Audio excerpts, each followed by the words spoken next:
Assalamualaikum warahmatullahi wabarakatuh. Alhamdulillah, alhamdulillah rabbil alamin. Assalatu wassalamu ala asrafil anbiya'i wal mursalin wa ala alihi wa sahbihi ajmain. Amma ba'du. Pertama, marilah kita panjatkan puja dan puji syukur kita atas kehadirat Allah Subhanahu wa ta'ala yang telah melimpahkan rahmatnya sehingga kita masih diberikan kesehatan hingga pada saat ini. Sholawat teriring salam tak lupa pula kita sanjung agungkan kepada junjungan kita, suri tauladan kita, Nabi besar kita, Nabi Muhammad Sallallahu Alaihi Wasallam yang kita nantikan syafaatnya di yaumil akhir nanti. Amin, Allahumma amin.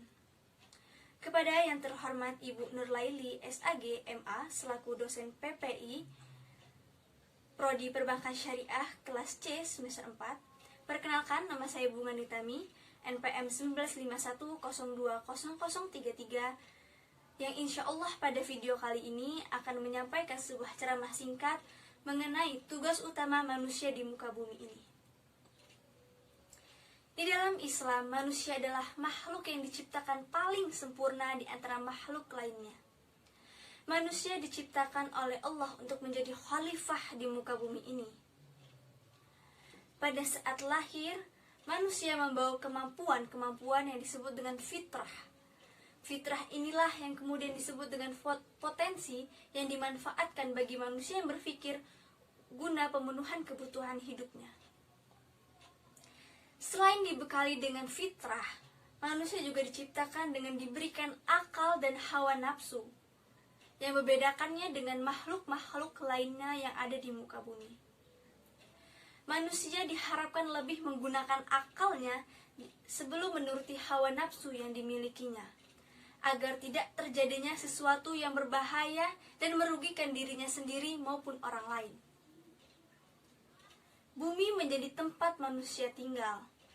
Bumi yang menjadi tempat tinggal manusia ini mempunyai 12 bulan di dalam setahun, dimulai dari bulan Muharram sampai dengan bulan Dzulhijjah, yang tinggal beberapa hari lagi akan kita masuki.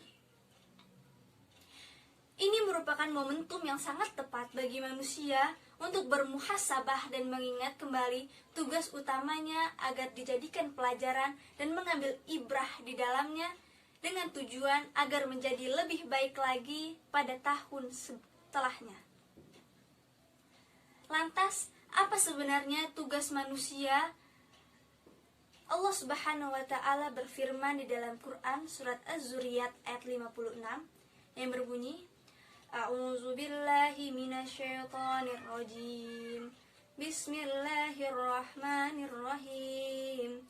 Wa ma khalaqtul jinnah wal insan illa liya'budun. Shadaqallahul azim. Yang artinya, dan aku tidak menciptakan jin dan manusia melainkan hanya untuk beribadah kepadaku. Dijelaskan dalam ayat ini bahwa manusia pada hakikatnya diciptakan di muka bumi ini ialah tidak lain dan tidak bukan, ialah semata-mata untuk beribadah kepada Allah Subhanahu wa ta'ala. Manusia tidak boleh sampai lalai dan terlalu mencintai kehidupan di dunianya, sehingga mereka akan menyesal kemudian hari di dalam kubur. Sebagaimana firman Allah dalam Quran surat At-Takasur ayat 1 dan 2 yang berbunyi, A'udzu billahi minasyaitonir rajim. Bismillahirrahmanirrahim. Alhaakumut takatsur hatta zurtumul maqabir. Shadaqallahul azim. Yang artinya, bermegah-megahan telah melalaikan kamu sampai kamu masuk ke dalam kubur. Nauzubillah, summa nauzubillahi min dzalik. Jangan sampai diri kita terlalu mencintai kehidupan dunia yang fana ini sampai dengan kita masuk ke kuburan dan menyesali kehidupan kita yang telah terlewatkan dan tidak akan pernah kembali lagi. Allah menerangkan bahwa bermegah-megahan telah melalaikan kita sehingga kita lupa tujuan utama kita, yaitu beribadah kepada Allah.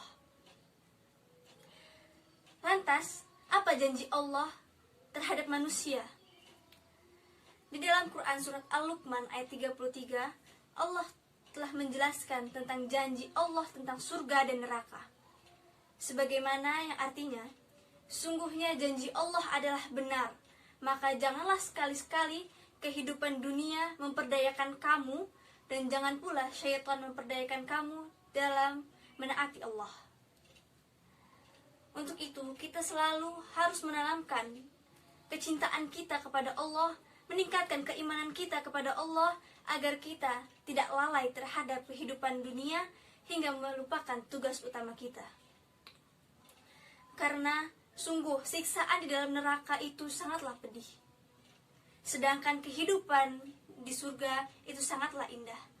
Sebagaimana Allah berfirman di dalam Quran surat At-Talaq ayat 11, yang artinya, dan barang siapa beriman kepada Allah dan beramal soleh, niscaya Allah akan memasukkannya ke dalam surga yang di dalamnya terdapat sungai yang mengalir di bawahnya, dan mereka kekal di dalamnya selama-lamanya. Sungguh Allah memberikan rezeki yang baik. Masya Allah. Tentu kita lebih menginginkan kehidupan di akhirat yang selamanya dengan keindahan daripada kehidupan di dunia yang sementara ini yang melalaikan. Untuk itu, hendaknya kita selalu mengingat Allah dengan mengerjakan amal soleh dan menjauhi segala maksiat yang ada.